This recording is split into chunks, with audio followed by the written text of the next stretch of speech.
ഒരു ത്രികോണത്തിൻ്റെ രണ്ട് വശങ്ങൾ തന്നിട്ട് മൂന്നാമത്തെ വശം കണ്ടുപിടിക്കാനാണ് ക്വസ്റ്റ്യൻ.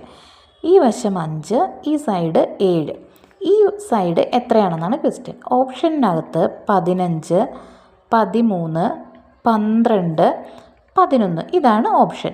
ഇത് കണ്ടുപിടിക്കാനായിട്ട് എന്താ ചെയ്യേണ്ടതെന്ന് വെച്ചാൽ, ഈ ഓപ്ഷൻ കണ്ടാൽ അറിയാം മൂന്നാമത്തെ വശം വലുതായിരിക്കും. ഇതിന് രണ്ടിനേക്കാളും വലിയ നമ്പറാണ് ഇവിടെ തന്നിരിക്കുന്നത്. അപ്പോൾ മൂന്നാമത്തെ വശം എന്തായാലും വലിയ വശമാണ്. അപ്പോൾ എങ്ങനെ ചെയ്യേണ്ടതെന്ന് വെച്ചാൽ, ഈ തന്നിരിക്കുന്ന രണ്ട് വശങ്ങളും ആഡ് ചെയ്യാം. 5 + 7 ആഡ് ചെയ്യുമ്പോൾ നമുക്ക് ആൻസർ കിട്ടുന്നത് 12 ആണ്. 12 ആൻസർ കിട്ടി. അപ്പോൾ ഈ ചെറിയ രണ്ട് വശങ്ങൾ തമ്മിൽ ആഡ് ചെയ്തിട്ട് കിട്ടുന്ന നമ്പർ എന്ന് പറയുന്നത് മൂന്നാമത്തെ വശത്തിനേക്കാളും വലിയ നമ്പറായിരിക്കും കിട്ടുക. അപ്പോൾ നമുക്കിത് രണ്ടും കൂടെ ആഡ് ചെയ്തപ്പോൾ 12 കിട്ടിയത്.